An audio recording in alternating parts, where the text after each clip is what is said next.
최근 일본의 한맹인 무녀가 남긴 예언이 큰 화제가 되고 있습니다. 놀라운 점은 그녀가 지금으로부터 25년 전 대한민국의 국운을 정확히 예언했다는 사실인데요. 그녀는 이렇게 말했습니다. 푸른 뱀이 겨울잠을 자고 나타날 때 동방의 호랑이 기운이 깃듯 한 나라는 온 나라를 휘감을 것이다. 그 순간 하늘이 요동치고 대지는 숨을 고르며 거대한 변화를 예고하리라. 바람은 날카롭게 방향을 틀고 불길은 하늘을 가르며 타오른다. 그날 한 나라의 운명은 두 신수에 의해 결정될 것이다. 하나는 동방의 하늘을 가르는 푸른 용 청룡이 일어나리. 또 다른 하나는 남쪽 하늘을 뒤덮는 붉은 봉황 주작이 불꽃을 피우리라. 그러나 청룡과 주작은 공존할 수 없다. 그들이 동시에 날개를 펼치면 하늘은 둘로 갈라지고 그 틈 사이에서 나라는 흔들릴 것이다. 그리고 시간이 흘러 둘로 갈라진 하늘이 점차 제자리를 찾아가고 푸른 뱀이 다시 겨울잠에 들 때 호랑이가 나타나 여우의 씨를 말릴 것이다. 그녀는 눈이 보이지 않았습니다. 하지만 그녀가 본 미래는 누구보다 선명했습니다. 예언은 단순한 우연일까요?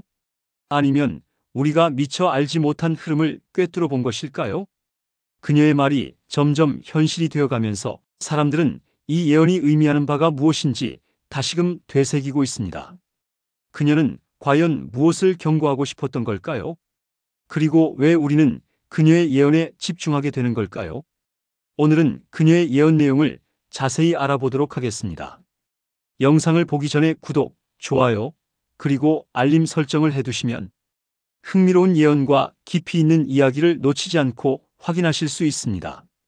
또한 주변의 소중한 분들과 공유하셔서 함께 나눠보시길 바랍니다. 그럼 오늘의 이야기 시작해 볼까요? 그녀가 남긴 예언은 단순한 상징이 아닙니다. 이 말을 그냥 흘려들을 수 있을까요? 예언을 하나씩 풀어보면 의미가 더욱 선명해집니다. 푸른 뱀이 겨울잠에서 깨어날 때, 여기서 푸른 뱀은 2025년 을사년을 뜻합니다. 을은 푸른색, 사는 뱀을 의미하죠. 즉, 2025년이 되면 지금까지 잠잠했던 어떤 거대한 변화가 깨어난다는 뜻입니다. 그리고 그 순간 동방의 호랑이 기운이 온 나라를 휘감는다. 호랑이는 한반도를 의미합니다. 이 말이 뜻하는 바는 분명합니다. 2025년이 되면 대한민국이 엄청난 변화의 소용돌이 속으로 들어가게 된다는 것이죠. 다음 예언은 더 구체적으로 이어집니다. 하늘이 요동치고 대지는 숨을 고르며 거대한 변화를 예고하리라. 하늘과 대지는 각각 정치와 사회를 상징할 수도 있습니다. 즉, 대한민국의 정치적 사회적 변화가 거세게 일어나고 그 과정에서 모든 것이 흔들릴 것이라는 뜻입니다. 바람은 날카롭게 방향을 틀고 불길은 하늘을 가르며 타오른다. 이 부분이 특히 중요한데요. 바람이 방향을 튼다는 것은 곧 권력의 흐름이 바뀐다는 뜻으로 해석될 수 있습니다. 그리고 불길이 하늘을 가른다는 것은 충돌과 갈등이 격화될 것이라는 의미로 볼 수 있습니다. 즉, 대한민국이 2025년을 기점으로 기존과는 완전히 다른 방향으로 흘러갈 가능성이 크다는 것입니다. 그리고 마지막 예언의 핵심이 등장합니다. 그날 한 나라의 운명은 두 개의 신수에 의해 결정될 것이다. 바로 청룡과 주작. 그렇다면 이들은 어떤 존재이고 누구일까요? 그녀가 말한 대한민국의 운명을 결정할 두 개의 신수란 과연 무엇을 의미할까요? 이 부분은 정확히 어떤 의미를 가진 것인지 여러 의견이 있지만 한 가지 확실한 것은 푸른 용은 새로운 흐름, 변화와 혁신, 개혁의 바람을 상징합니다. 그의 등장과 함께 대한민국은 기존의 틀을 깨고 새로운 시대를 맞이하려는 움직임을 보일 것이죠. 청룡이 강해진다는 것은 기존의 질서를 뒤흔드는 거센 개혁의 물결이 몰아칠 것을 의미합니다. 이에 반해 붉은 봉황은 전통과 뿌리를 지키려는 힘, 안정과 질서를 유지하려는 의지를 뜻합니다. 주작이 강하게 날갯짓할 때 대한민국은 변화보다 안정과 기존 체제를 지키려는 흐름이 강해질 것이고, 이는 단순한 정치적 대립을 넘어서 국가의 근본적인 방향을 두고 충돌이 벌어질 것을 암시한 것이죠. 그리고 무녀는 분명하게 말했습니다. 그러나 청룡과 주작은 공존할 수 없다. 그들이 동시에 날개를 펼치는 순간 대한민국의 하늘은 둘로 갈라지고 그 틈 속에서 한반도는 거대한 격동을 맞이하게 될 것이다. 라고 말이죠. 이것이 과연 필연적인 운명일까요? 아니면 우리가 피할 수 있는 선택일까요? 그녀의 예언이 어떻게 펼쳐질지는 이제 곧 알게 되지 않을까요? 무녀의 예언은 단순한 분열과 대립으로 끝나지 않았습니다. 둘로 나뉜 하늘이 다시 하나로 모일 것이다. 이는 대한민국이 격렬한 갈등을 겪고 난 후 결국 다시 하나의 방향을 향해 나아가게 될 것이라는 뜻하고 있죠. 청룡과 주작이 맞부딪히며 만들어낸 균열이 시간이 흐르면서 점차 봉합되고 대한민국은 새로운 균형을 찾아가게 될 것이며 이후 푸른 뱀은 다시 겨울잠에 드는, 즉 을사년이 끝을 맺으며 대한민국을 뒤흔들었던 변화의 소용돌이도 일단락될 된다는 의미를 내포합니다. 혼란의 시대가 지나가고 새로운 질서가 자리를 잡는 순간이 되는 것이죠. 그러나 무녀의 예언은 여기서 끝나지 않습니다. 그녀는 마지막으로 이렇게 말했죠. 호랑이가 나타나 여우의 실을 말릴 것이다. 무녀의 예언에서 호랑이는 대한민국, 여우는 일본을 상징합니다. 이 문장이 의미하는 바는 단순하지 않습니다.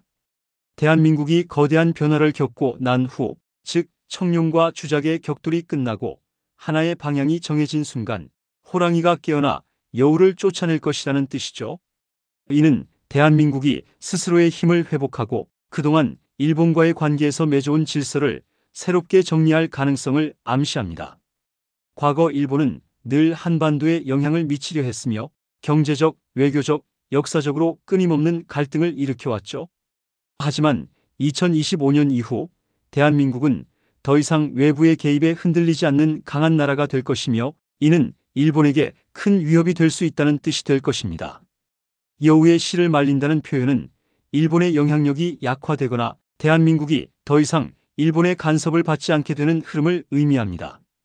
즉, 이 예언의 마지막은 대한민국이 격변을 겪고 나서 더 강하고 독립적인 존재로 거듭나게 될 것이라는 강력한 암시입니다.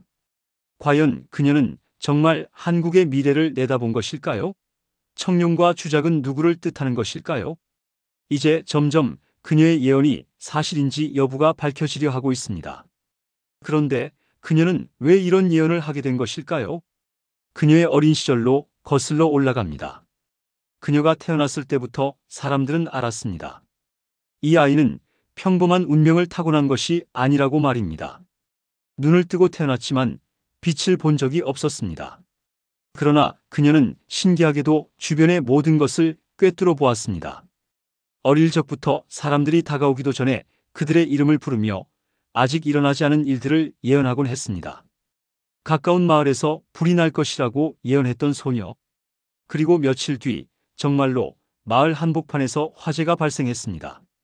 아이를 잃어버린 한 어머니가 찾아왔을 때 그녀는 눈을 감은 채 정확한 위치를 말해 주었습니다. 사람들은 경악했습니다. 그녀의 예언은 점점 더 강력해졌습니다. 단순한 사건을 넘어서 계절의 흐름과 사람들의 운명까지 꿰뚫어 보기 시작했습니다. 그녀가 한 사내에게 당신은 곧 먼 길을 떠나게 될 것입니다. 라고 말했을 때 사람들은 대수롭지 않게 여겼습니다. 그러나 며칠 뒤 그 남자는 급작스러운 부름을 받고 전쟁터로 떠났고 끝내 돌아오지 못했습니다. 그녀를 향한 두려움과 경외심은 점점 커져만 갔습니다. 마을 사람들은 그녀를 신의 계시를 받는 존재라고 믿기 시작했으며 반면 어떤 이들은 그녀의 능력이 너무 강하다고 우려하며 두려워했습니다. 그녀의 존재를 위험하게 여긴 일부 사람들은 그녀를 불길한 존재라고 여기며 멀리하려 했습니다. 결국 그녀는 일본 깊숙한 곳에 위치한 한 신사로 보내졌습니다. 그곳에서 그녀는 세상과 단절된 채 오랜 세월 동안 신과 대화하는 무녀로 살아가게 되었습니다. 그러나 세상은 그녀를 완전히 잊지 않았습니다.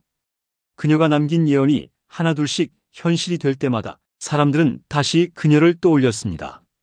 그리고 이제 2025년을 앞두고 그녀가 남긴 또 하나의 예언이 세상을 뒤흔들고 있습니다. 과거에도 그녀는 수많은 미래를 예견했고 그중 많은 것들이 현실이 되었습니다.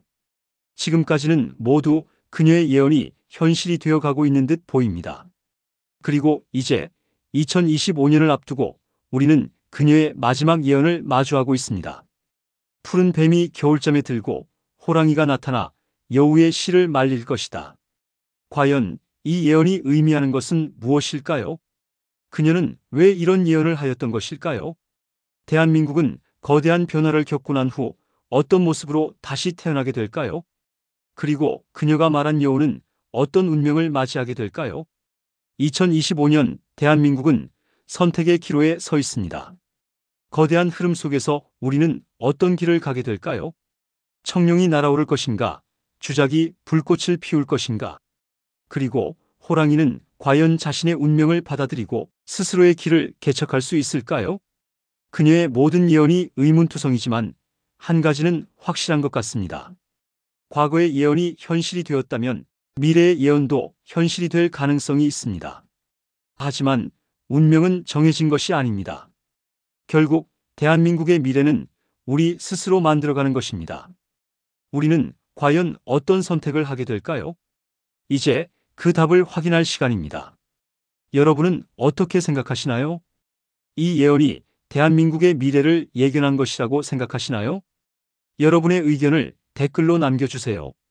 그리고 앞으로도 더 흥미로운 이야기와 깊이 있는 분석을 놓치지 않으시려면 구독, 좋아요, 알림 설정을 꼭 해두시길 바랍니다. 오늘도 함께 해주셔서 감사합니다. 그럼 다음 이야기에서 다시 찾아뵙겠습니다.